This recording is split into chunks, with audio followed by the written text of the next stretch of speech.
Parang bumalik sa pagkabata si Derrick Rose. Grabing ginawang hustle dito para sa Memphis Grizzlies. Nag-showtime kontra dito sa mga batang players ng Houston Rockets. Scary fall naman ang nangyari sa kanya matapos bumagsak dito kontra kay Jalen Green. Pero walang problema yan para kay D-Rose. Patunay lang na meron pa siyang ipapakita sa NBA. Laban na dito sa Western Conference. Grizzlies kontra dito sa Houston Rockets. Binigyan na ng green light dito ng NBA Commissioner na si Adam Silver dito sa Ja Morant para maglaro dito sa Memphis Grizzlies. Ayon mismo kay NBA Commissioner, sinusunod daw lahat ni Ja Morant lahat ng protocols at lahat ng mga dapat niyang gawin. So ngayon araw na lang ang hinihintay dito ni Ja Morant para magbalik na dito sa Grizzlies. So dito muna tayo, home court advantage para dito sa Rockets. Starting 5 nila ay sila Smith Jr., Dillon Brooks, Sengun, Van Vliet at si Jalen Green. Samantalang dito naman sa Memphis Grizzlies ay sila JJJ, Roddy, Biyombo, Derrick Rose at si Williams. Bago tayo magpatuloy, baka gusto mo tong stickers namin sa halagang 15 pesos lang ay meron ka ng waterproof, dustproof at sunproof na high quality stickers. Meron din tayong mga team sa East at West at meron din tayong Hall of Fame. Ang pinakapaborito ko dito itong si Michael Jordan. Available lang lahat ng yan sa Shopee. Click mo lang yung link sa comment section. Eto, opening quarter, ganda ng panimula dito ng Houston Rockets. Dalawang and one play ang ginawa dito nila Baby Joker at ni Jalen Green. Pero sagot naman ng kabila dyan mula dito sa tres ni Williams at dito sa layup ni Derrick Rose. Pinakita lang naman ni D-Rose na kaya niya pa rin makipagsabayan dito sa mga bottom players. Masyadong mainit ang outside shooting ngayon dito ng Houston Rockets. Dalawang tres ulit ang binigay dito ni Jabari Smith Jr. at mula naman dito kay Dillon Brooks. Dito sa first quarter, 5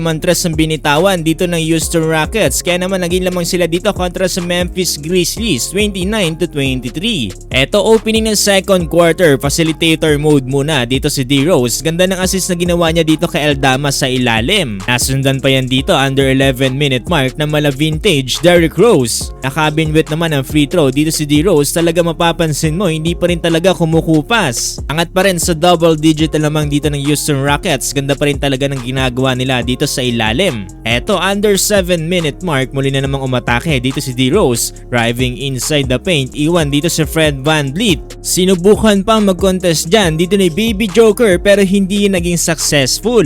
Dito sa first quarter, grabing hustle yung pinakita dito ni Derrick Rose. Nirahan pa ng pull-up jumper dito sa harap mismo ni Dillon Brooks. Napapailing-iling na lang dyan si D-Rose. Pero kahit magandang pinakita dito ni D-Rose ay kulang pa rin yan para dito sa kalamangan ng Houston Rockets. Natapos ang first half 57-43. May 15 points na para kay JJJ samantalang 8 points naman para kay D-Rose. 13 points naman para kay Jabari Smith Jr. Eto na, opening ng third quarter, Derrick Rose kontra dito sa higante na si Baby Joker Alperen Sengun. Sinayawan agad dito ni D-Rose ang mas malapad at mas matangkad na kabantayan at nakabinwit naman siya dito ng foul.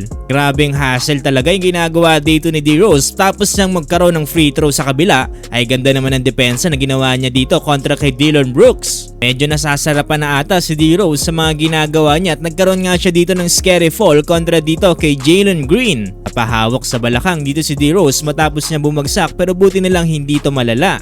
Parang kabaliktaran pa ngayon nangyari, mas lalo nag-init dito si D-Rose nakapag-convert pa siya dito ng 5 straight points mula sa kanyang pull-up jumper at tres. Dahil sa ganda ng hustle na pinakita dito ni D-Rose at gayon na din ang kanyang mga teammates ay naibaba nila sa isang lamang dito ng Houston Rockets 82-81.